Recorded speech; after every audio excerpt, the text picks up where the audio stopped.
안녕하세요.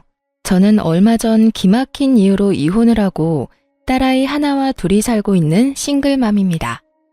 이혼한 전 남편과 시댁 식구들은 뻔뻔하다라는 단어가 사람의 얼굴을 하면 저희 시댁 식구들이 아닐까 할 정도로 놀라울 만큼 얼굴에 철판을 깐 사람들이었어요.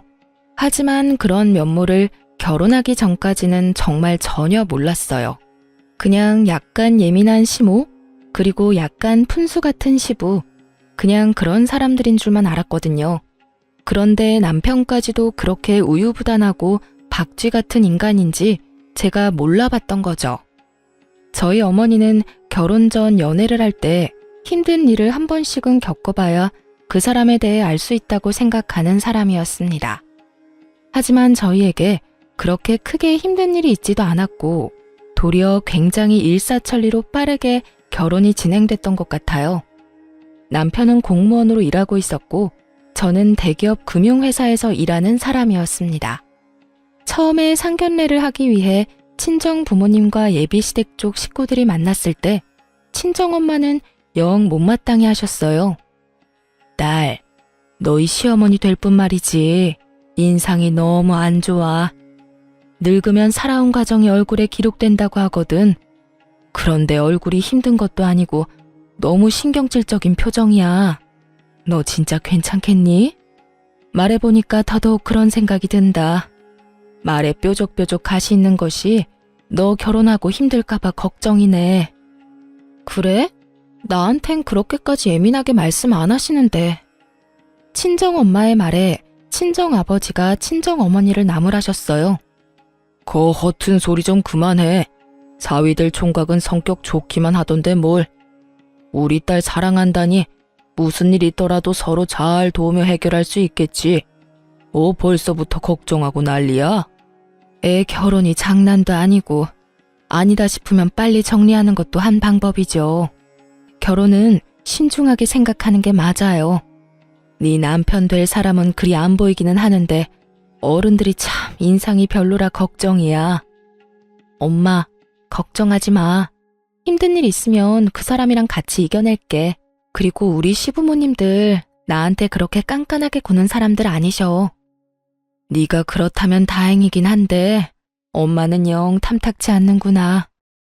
그런 엄마의 걱정에도 저는 아무런 걱정이 없었어요. 남편은 참 좋은 사람이었으니까요.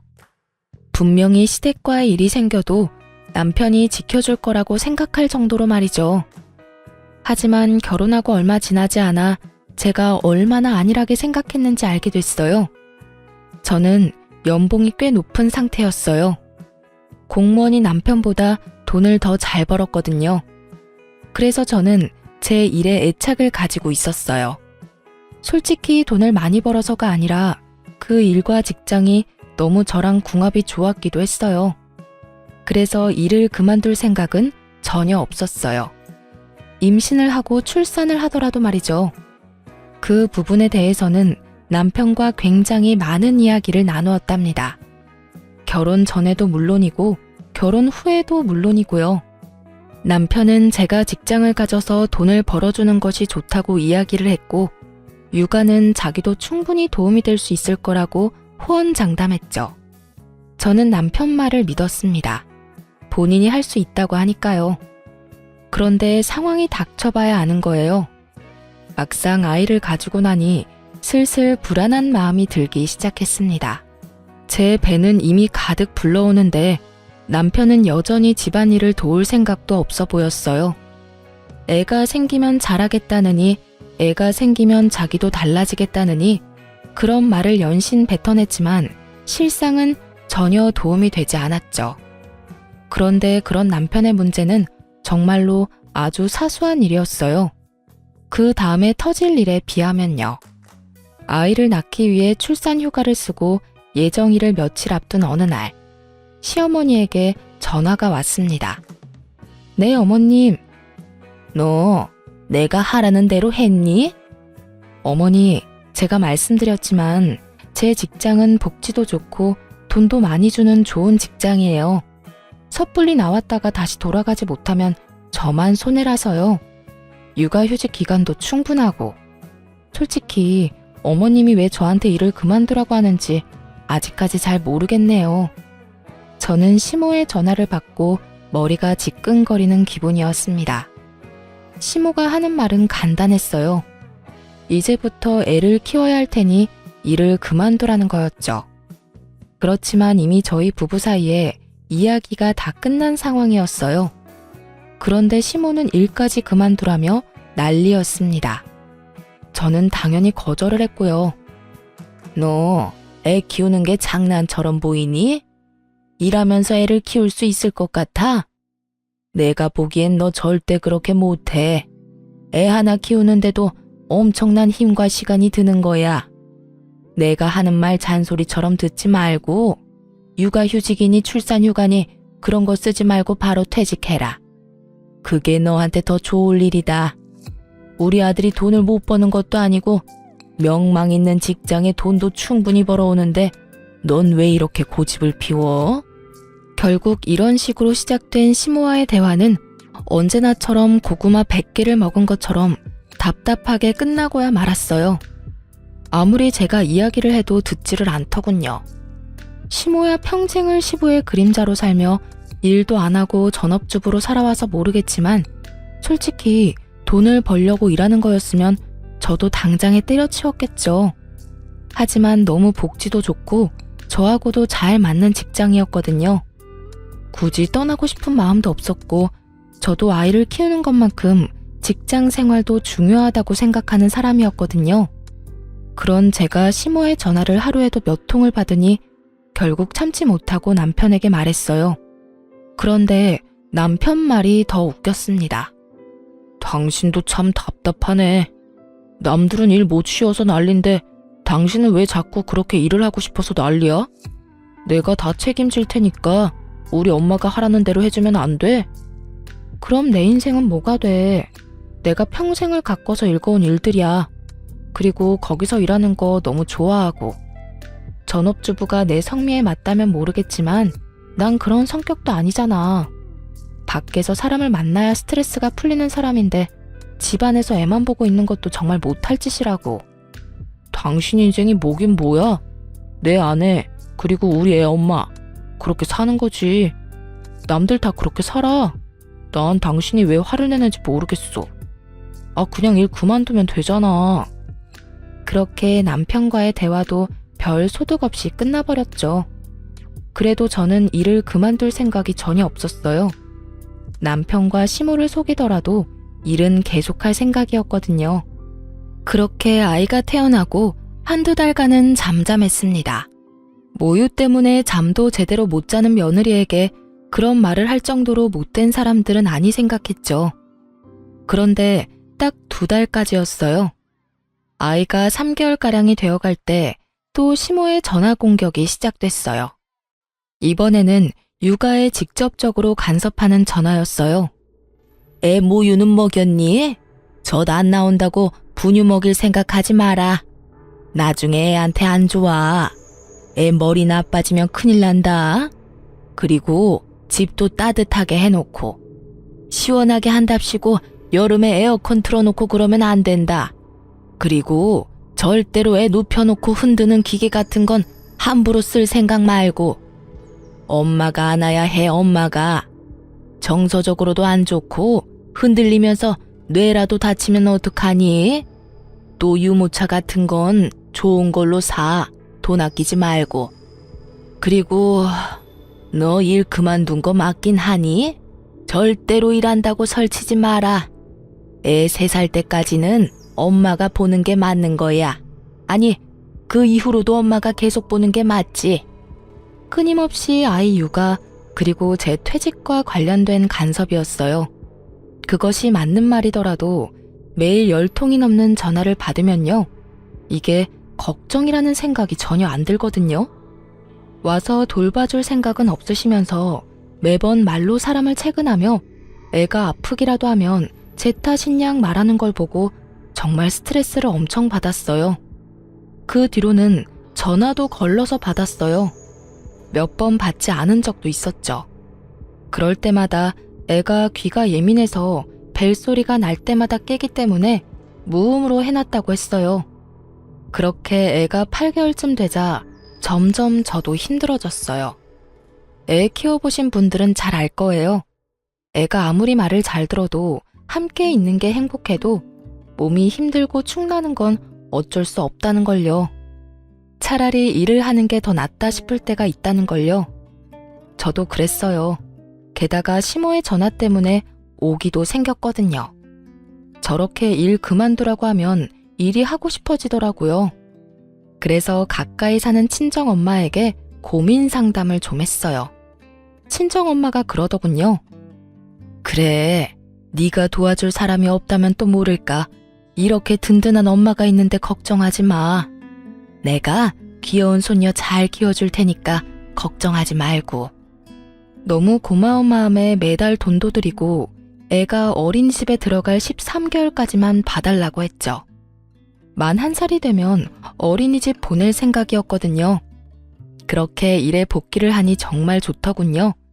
집안에 있을 때는 애 때문에 집안일 때문에 이래저래 신경을 많이 쓰고 스트레스도 받았는데 일을 하러 오니 스트레스를 받을 일이 없더군요.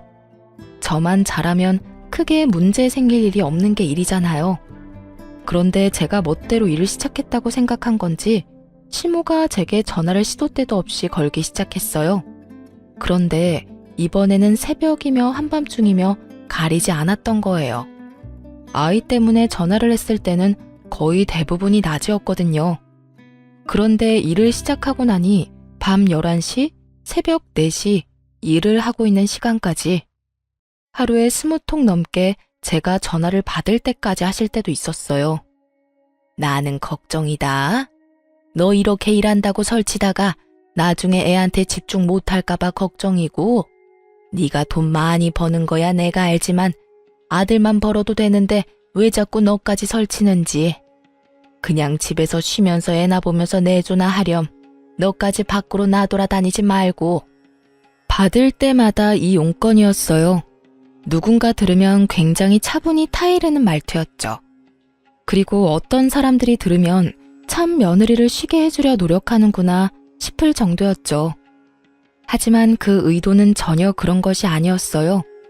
아이를 위해 제 인생을 희생하는 게 맞는 거다 라며 거의 세뇌 수준으로 말하고 있는 거였죠.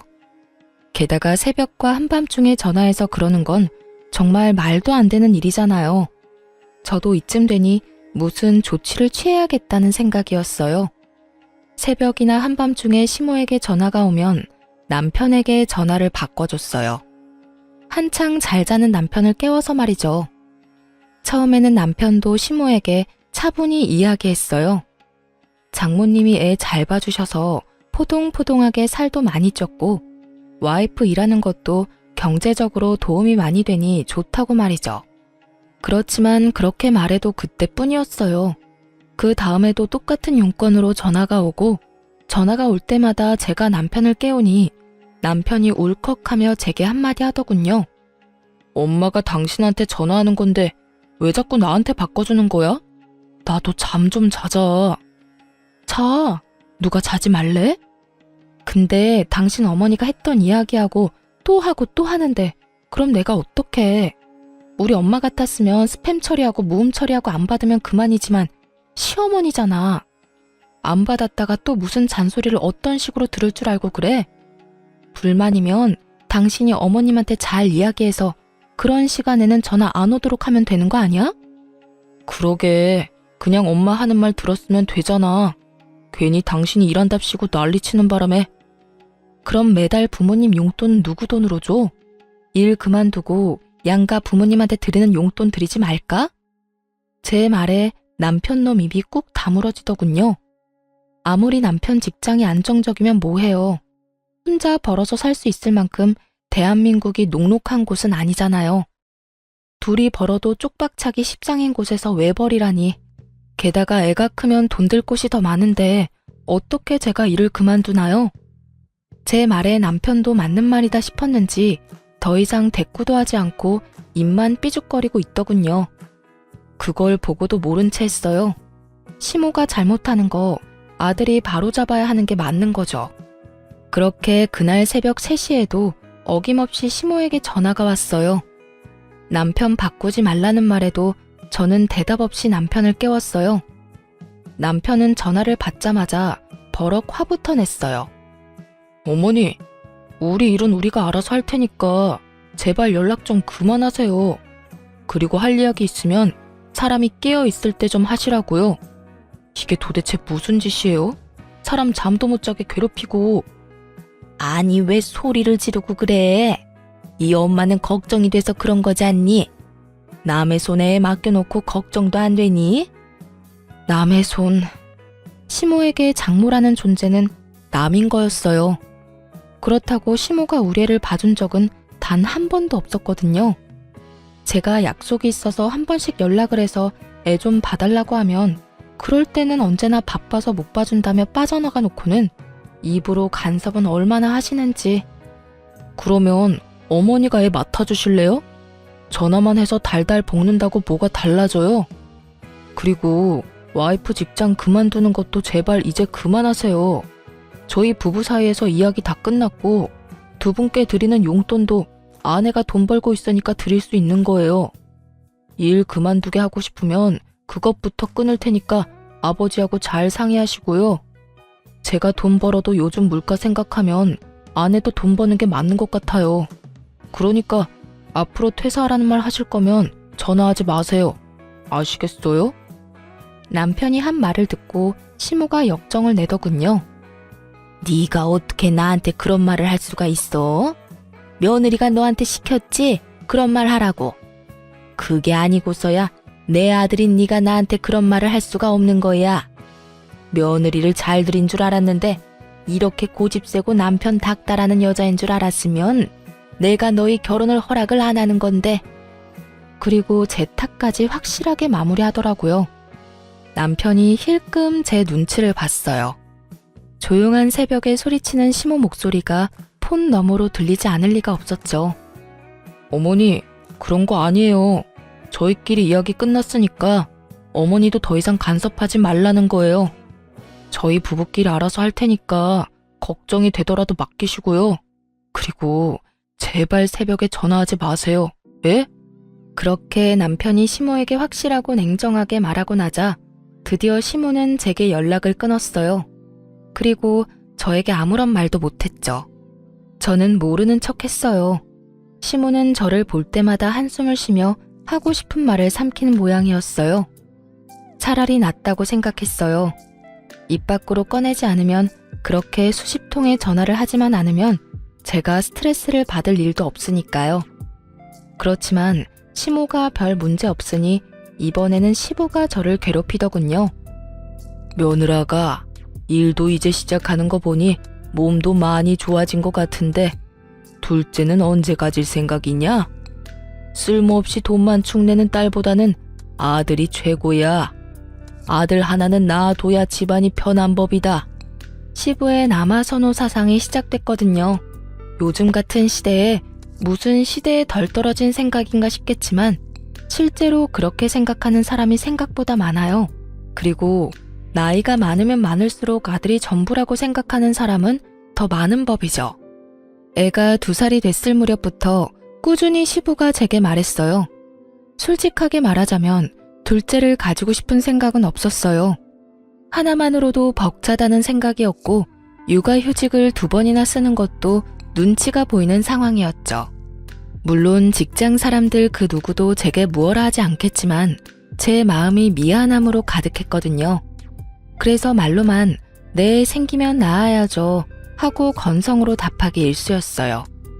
그런데 저희 딸이 만으로 4살이 됐을 무렵 그 일이 벌어졌어요. 그날은 어린이날로 딸아이가 아주 기대하던 날이었어요. 딸애는 기분이 좋아서 아침부터 난리였어요. 가고 싶다고 노래를 부르던 동물원을 일찍 갔다가 오후에 시댁으로 향했어요. 시동생도 아들이 하나 있는데 어린이날이라 아들 데리고 시댁으로 온다고 했거든요. 그러니 저희도 오랜만에 시조카 얼굴도 볼 겸 시댁으로 간 거였어요. 그전에는 어린이날에도 저희끼리 보냈기에 갈 일이 없었어요. 그렇지만 시동생이 조카를 데리고 온다는데 계속 저희만 안 가는 것도 좀 그래서 애를 데리고 갔던 거예요. 그런데 거기서 정말 어이없는 일을 당했어요. 아무리 남자아이에 대한 사랑이 넘치는 시부라도 애가 있는 앞에서 대놓고 차별을 할 거라는 생각은 안 했거든요. 그런데 정말 대놓고 딸과 시조카를 차별하더라고요. 아이고, 우리 손주, 어서 와라. 이 할아비가 너 주려고 장난감 사놨지? 자, 여기 바꿔라. 뭘 좋아하는지 몰라서 여러 개 사놨다. 그리고 이것도 받고 할아비가 주는 돈이다. 허튼 데 쓰지 말고 꼭 사야 하는 거 있을 때만 쓰렴. 알았지? 그리고 간식 먹고 싶으면 네 간식 사놨으니까 가서 먹고. 할아버지, 고맙습니다. 시조카만 아주 기분이 좋아서 난리더군요.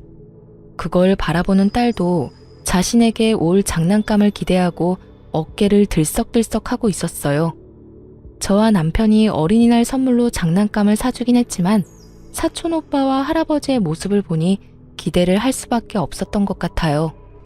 그런데 시부는 저희 딸은 무시하고 저한테 이야기하더군요. 너도 왔냐? 그래, 둘째는 준비하고 있어. 이번에는 의사한테 이야기해서 신경 좀 잘 써달라고 하거라. 집에 아들이 있어야 하는 법이야. 그래도 네 남편이 장남인데 딸랑 딸 하나면 나중에 재산은 어떻게 지낼 셈이냐? 내년에는 아들 낳을 수 있도록 힘 좀 써봐. 일만 하지 말고. 알았지? 저는 대답 대신 딸아이를 앞으로 내밀었어요. 딸, 할아버지한테 인사드려. 그래, 잘 쉬다 가거라. 시부는 딱 그 한마디만 하고 휙 자리를 뜨더군요. 도련님네 가족들도 있었는데 저는 기분이 팍 상했어요. 어린이날 찾아온 손자에게는 어화둥둥 장난감이며 용돈이며 간식이며 왕창 사다 주며 좋아하던 시부가 저희 딸에는 안아주지도 않는 그 모습이 너무 속상했거든요. 열받은 제가 표정 관리를 못하자 시부가 슬쩍 저를 보더니 제 딸에게 한마디를 더 거들었어요.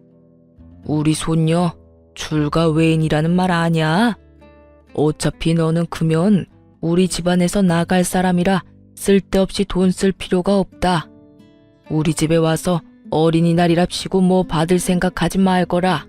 그러고는 피곤하다며 방으로 들어가 버리더군요. 그리고 그런 제 옆에서 도련님이 웃으면서 그러더군요. 형수님, 그러니 아들이라도 낳지 그러셨어요. 둘째는 꼭 아들 낳으세요. 예? 그 말을 듣는데 더 열받더라고요. 둘째를 아들을 낳은들 지금 제 안에 있는 딸애가 이렇게 상처를 받았는데 생기지도 않은 둘째를 들먹이는 것도 웃겼고 이 상황을 우스갯소리처럼 넘기려는 도련님의 행동도 정말 무신경한 일이라는 생각이 들었죠. 결국 열받아서 상처 입은 딸애를 데리고 시부모에게 인사도 하지 않고 나와버렸어요. 저 지독한 남아선호 사상 때문에 제 딸에게 상처를 주고 싶지 않았어요. 앞으로 2번 다시 안 올 거야. 남편에게 말하고 친정으로 애를 데려갔어요. 저희 친정은 제 딸이 첫 손주이기도 하고 어릴 때부터 봐주셔서 그런지 무척 좋아해 주셨거든요. 역시나 좋아해 주셨어요. 장난감도 많이 준비해 주셨고 요즘 아이가 좋아하는 예쁜 드레스에 딸애가 좋아하는 음식으로 저녁까지 만들어 두셨더라고요.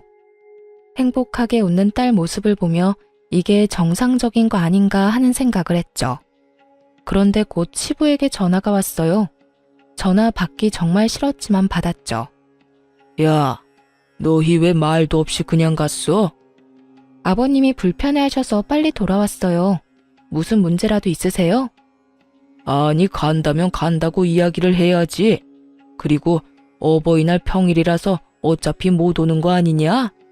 오늘 어버이날 용돈도 미리 주고 가지. 혹시 손녀한테 한 것 때문에 삐졌어? 어린 손녀한테 그런 상처 주는 말 하신 데는 이유가 있으시겠죠.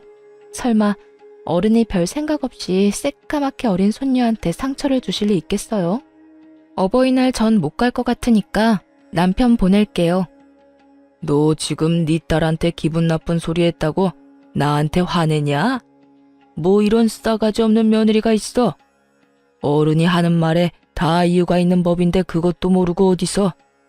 이유, 대체 무슨 이유가 있는지 궁금했지만 묻지도 않았어요. 그리고 그 앞에서 바로 남편에게 전화 넘겨줬어요. 스피커폰으로요. 남편이 완전히 당황했어요. 눈앞에 보이는 장인 장모의 표정이 살벌했으니까요. 남편이 제가 건네는 전화를 받더니 얼른 스피커폰부터 꺼버리더군요. 그리고는 밖으로 전화기를 들고 나가버렸어요. 그걸 보던 저희 친정엄마가 그러더라고요. 너희 시댁에 무슨 일 있니? 시아버지가 왜 저렇게 화가 나셨어? 화는 내가 내야지. 4살밖에 안 된 손녀딸한테 출가 외인이라고 쓸데없는데 돈 쓰기 싫다면서 시동생 아들하고 엄청 차별하셨어. 아무리 아들이 좋다고 해도 그렇지.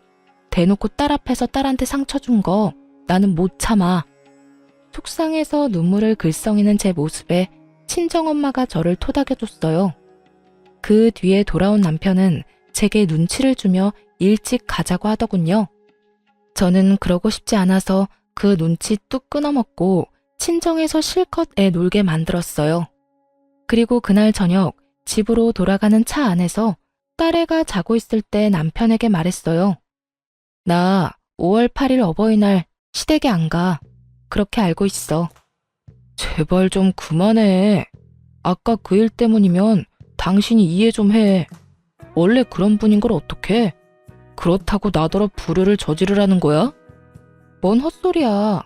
당신 부모님이니까 당신이 효도하고 싶으면 해. 누가 그걸 막는데? 딸 낳은 며느리 마음에 안 들어 하시고 손녀까지 마음에 안 들어 하시니 하는 말 아냐. 어린이날에도 손녀딸 한 번도 안아주지도 않는 분들한테 뭘 바라겠어? 당신이 다 알아서 해. 나는 그쪽에 신경 안 쓸 테니까. 당신이 나 대신 신경 쓰고 잘해드려. 나한테는 해달라고 바라지 말고. 제발 좀 이성적으로 생각해. 저는 입을 닫았어요. 남편이 제 모습에 눈치만 연신 보더군요. 속이 탔을 거예요.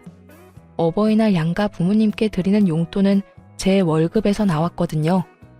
그런데 제가 시댁에 안 간다니 그거부터 걱정이 된 모양이었어요. 그리고 5월 8일이 됐고 저는 친정으로, 남편은 시댁으로 향했죠. 그런데 제가 친정에 있는 동안 시부에게 전화가 왔더군요. 너 왜 우리 집에 안 오냐? 애아빠 도착 안 했나요? 그 사람이 가기로 했는데요. 너는 뭐하고 안 와? 아들이 너 안 와서 용돈 없다고 하던데. 어버이날 용돈 100만 원 안 줄 거야? 저한테 돈 맡겨놓으셨어요? 용돈 100만 원을 왜 저한테 와서 찾으세요? 저도 돈 없어요, 아버님. 아드님 능력 좋은데 아드님한테 요구하시면 되죠. 저한테까지 전화하시는 이유를 모르겠네요. 멀쩡한 아들을 놔두고 싸가지 없는 며느리한테 전화를 왜 하셔요? 너 저번에 어린이날 있었던 것 때문에 이러는 거면? 그 말에 저는 대답조차 안 했어요. 눈치를 챈 거죠. 그것 때문에 제가 기분이 나쁘다는 티를 팍팍 냈으니까요. 시부는 그 상태로 전화를 뚝 끊더군요. 그런데 그 뒤에 저희 엄마에게 전화가 왔어요. 시부가 대뜸 저희 친정엄마에게 전화해서는 물어보는 거예요. 사돈, 내 하나 물어봅시다. 딸이 용돈으로 얼마를 받았습니까? 용돈 줬지요? 저희 엄마가 당황한 듯 전화기를 들고 우물쭈물 하더군요. 저는 엄마 전화기를 뺏어서 꽥 소리를 질렀죠. 아버님, 저희 어머니한테 용돈 100만 원 드렸어요. 솔직히 엄마가 우리 애도 봐주고 반찬도 해주셔서 100만 원도 모자라는 생각이 들 정도거든요. 그리고 이번 어린이날에도 우리 딸한테 돈을 많이 쓰셔서 그만큼 다 돌려드렸어요. 그런데 그게 그렇게 궁금하세요? 아드님한테 돈 달라고 하시면 되지. 왜 뜬금없이 저희 부모님한테 전화해서 이런 무례한 행동 하시는 거예요? 지금 저희 어머니한테 전화해서 돈 얼마 받았냐고 추궁하는 거 얼마나 무례하고 생각 없는 일인지 모르시는 건 아니죠? 결국 제 입에서도 좋은 말이 안 나왔어요. 그랬더니 시부가 욕을 어찌나 하던지. 부모가 다 똑같은 부모지. 왜 너희 부모한테만 용돈을 줘? 그리고 무례해? 네가 먼저 싸가지 없는 짓 안 했으면 나도 이런 짓 안 했지. 너 돈 좀 번다고 유세 떠는 거냐?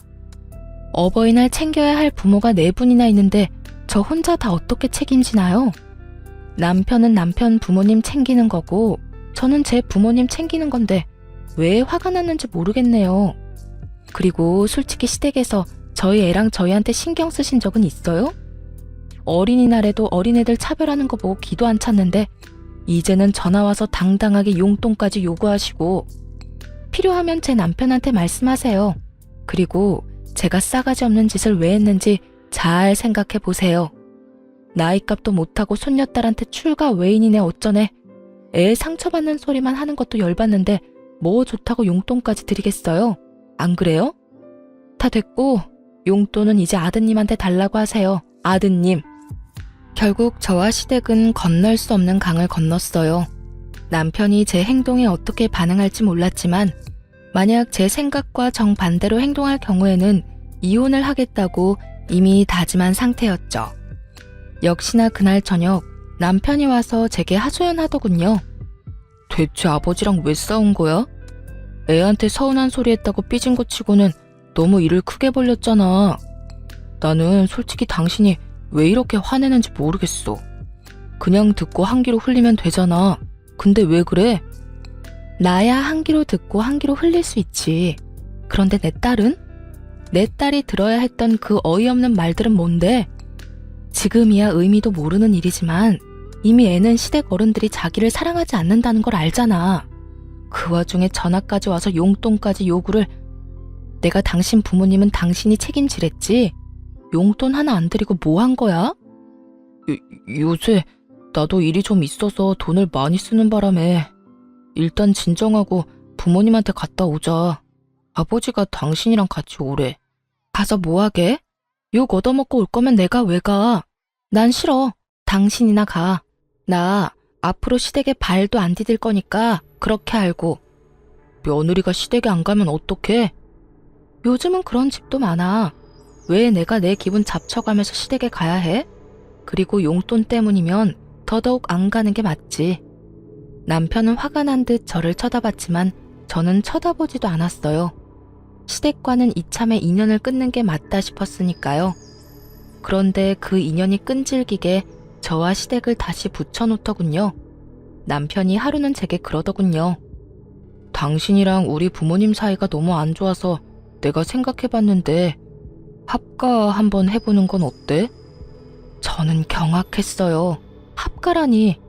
서로 꼴 보기 싫어서 이렇게 난리인데 합가라는 말을 하는 남편이 제정신인가 싶었죠. 미쳤어? 나 죽는 꼴 보고 싶으면 합가해. 나는 절대 못해. 합가하고 싶으면 이혼하고 당신이나 해.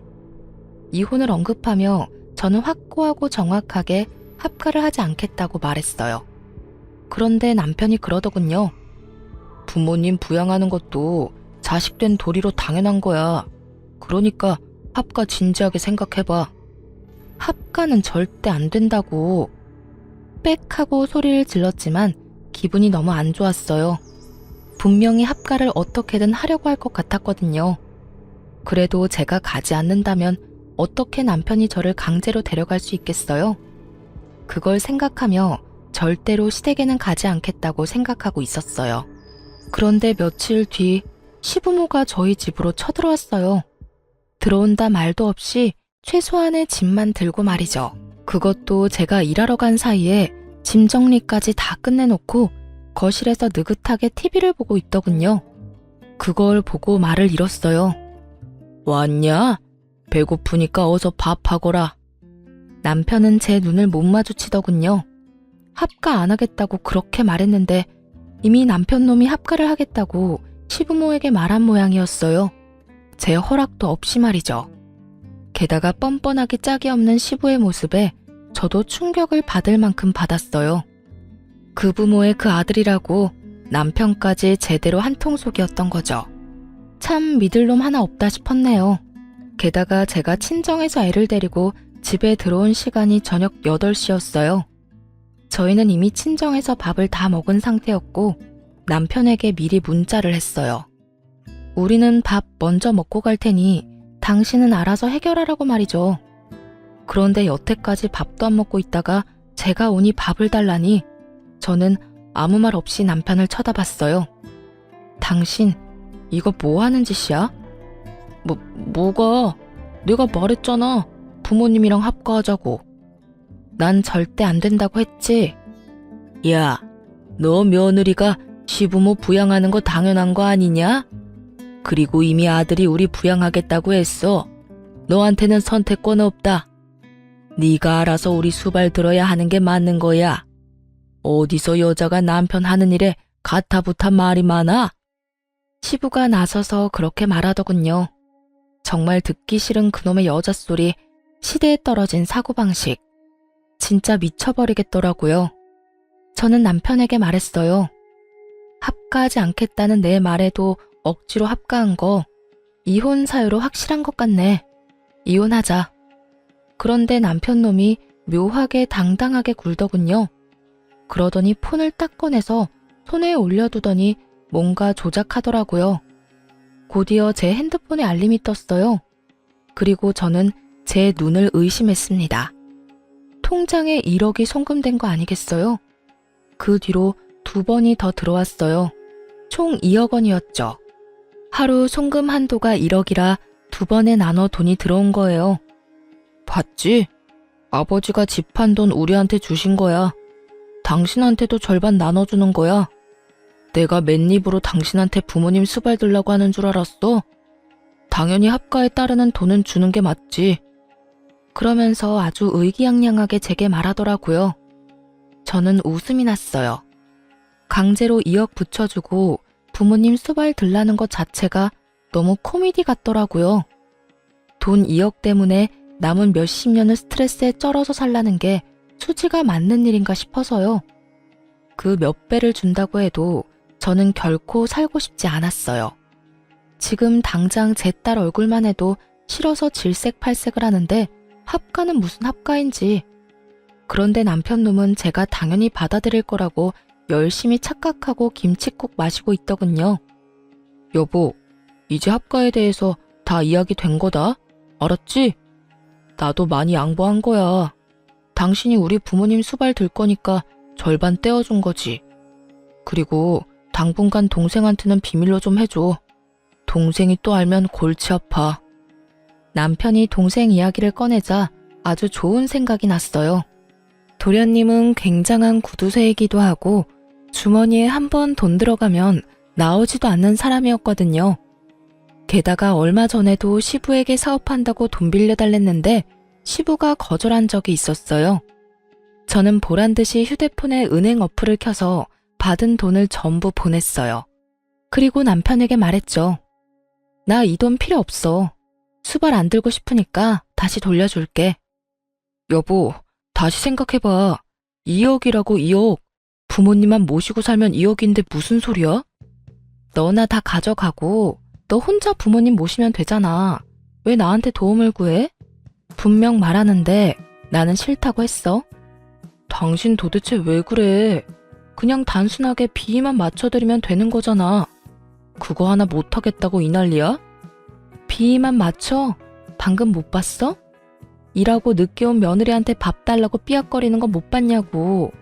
거기다 너도 그래. 이 시간까지 부모님 식사도 안 차려드리고 나만 기다리고 있었잖아. 이게 수발드는 거야? 식모살이지. 제 말에 시부가 비아냥거리더라고요. 네가 싫어도 어쩔 거냐? 벌써 돈 받아 처먹었잖아. 네가 우리 모시는 건 당연한 거다. 하루 세 끼 따뜻한 밥 차리고 집안 청결하게 유지하고 집안일 하는 것까지. 그거 안 하겠다고 이혼하면 오히려 네가 위자료 내야 해. 전 돈 안 받았는데요. 지금 그 돈 방금 도련님한테 보냈어요. 아버님, 도련님네 아들 좋아하시죠? 저는 이 집안에서 둘째 낳을 생각 없으니까 이 집안 유일한 아들 손주랑 살면서 평생 노후 보내면 되겠네요. 제 말에 남편과 시부모 얼굴이 새파랗게 질리며 발을 동동 구르기 시작했죠. 아니, 그 돈을 왜 둘째한테 줘? 너 뭐 잘못 먹었어? 그래, 왜 동생한테 준 거야? 동생이 알면. 내가 도련님한테 이미 설명 다 했어. 아버님 수발 받고 싶어서 여기 왔고 나는 수발 들 생각 없으니까 그 돈 받고 수발 들어줬으면 좋겠다고. 수발 들 생각 없으면 아버님한테 돈 돌려드리라고 했는데 뭐 잘못된 거 있어? 태어난 제 말에 다들 한숨을 내쉬며 조급한 표정으로 시동생에게 전화를 하더군요. 다행히 시동생은 전화를 받지 않았어요. 2억을 꿀꺽할 것 같다는 두려움이 생긴 세 사람은 시동생 집으로 향했어요. 2억의 행방을 찾기 위해서 말이죠. 저는 그 사람들이 나가자마자 시동생에게 문자로 연락을 남겼어요. 아버님네 집 매매금이 4억이었던 것 같네요. 2억은 남편이 가지고 있는데 그거보다 더 많이 가지고 있을 수 있으니까 잘 알아보시고 그 돈 아버님한테 돌려주던지 아님 받고 시부모 책임지던지 해주세요. 합가하기 전에 이혼부터 할 것 같아서 방금 받은 2억 도로 보내드리는 거예요. 금방 정리될 문제는 아닐 테니 이 인간들이 일찍 돌아오지는 못할 거라고 생각했어요. 그 틈에 저는 현관 도어락 비밀번호부터 바꿨어요. 그리고 집안에 있던 시부모 물건들과 남편 물건들이 보이는 족족 모조리 현관 밖으로 던져버렸어요. 다행히 시부모 짐도 아직 다 벌려놓은 게 아니었고 남편 짐도 그리 많은 건 아니었던지라 정리는 생각보다 빨리 끝났거든요. 그리고 자정이 다 되어갈 때쯤 세 사람이 집으로 돌아왔더군요. 밖에 쌓인 짐과 바뀐 비밀번호에 놀란 세 사람이 저한테 전화를 하고 밖에서 문을 쿵쿵 두드리고 난리가 났더군요. 여보, 말로 해, 말로. 이렇게 갑자기 문 걸어 잠그면 어떡하자는 거야? 말? 당신은 나한테 말하고 그딴 짓 저질렀던 거야? 내가 분명히 싫다고 이야기했지. 그거 무시하고 돈 억지로 손에 쥐어주고 수발 들어라 마라 한 건 잘못 아니야? 당신은 진짜 선 크게 넘었어. 난 무조건 당신이랑 이혼할 거야.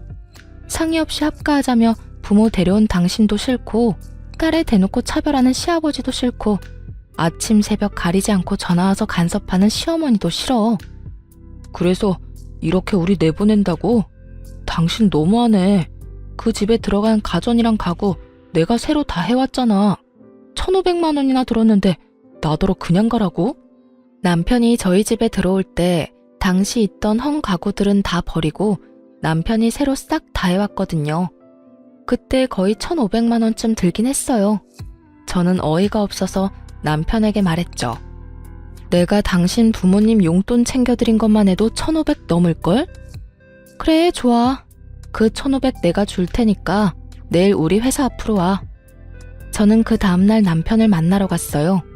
그런데 남편만 있는 게 아니더라고요. 시부모도 떡하니 앉아 있었어요. 저는 보자마자 1,500을 남편 계좌로 이체해줬어요. 여기 1,500. 어차피 나한테 돌아올 돈이니까 아깝지도 않네. 당신이 위자료로 나한테 돈 줘야 하는데 어차피 그걸로 주게 될 거니까. 잘 보관해뒀다가 나중에 그대로 돌려주면 되겠네. 그리고 이혼 소송 오늘 들어가기로 했어. 앞으로 그 이외의 일로 연락하지 마. 잠깐! 그렇게 그냥 가면 안 되지. 그 집 전세금도 재산 분할해야 하는 게 맞는 거 아니야? 너희 같이 산 기간이 5년이 넘는데 당연히 재산 분할도 해야지. 이 말이 나올 거라는 걸 예상은 했어요.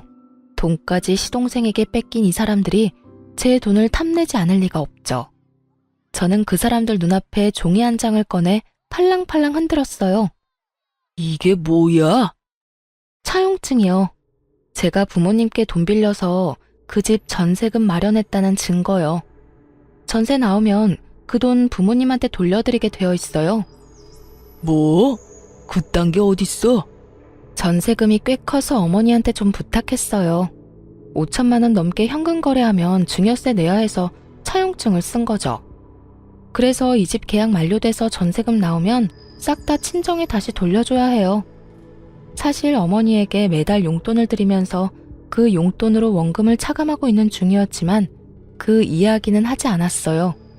그리고 예상대로 세 사람은 입을 틀어막으며 당황하더라고요. 그럼 너희 재산은? 아무것도 없어요. 모아놓은 것도 애 때문에 다 썼고요. 생활비다 부모님 용돈이다 많이 들어가서 남은 것도 없어요. 예적금이라도 있으면 모르겠는데 그것도 없고.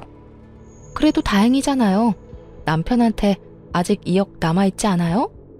그걸로 전세나 월세 장만해서 들어가면 되겠네요.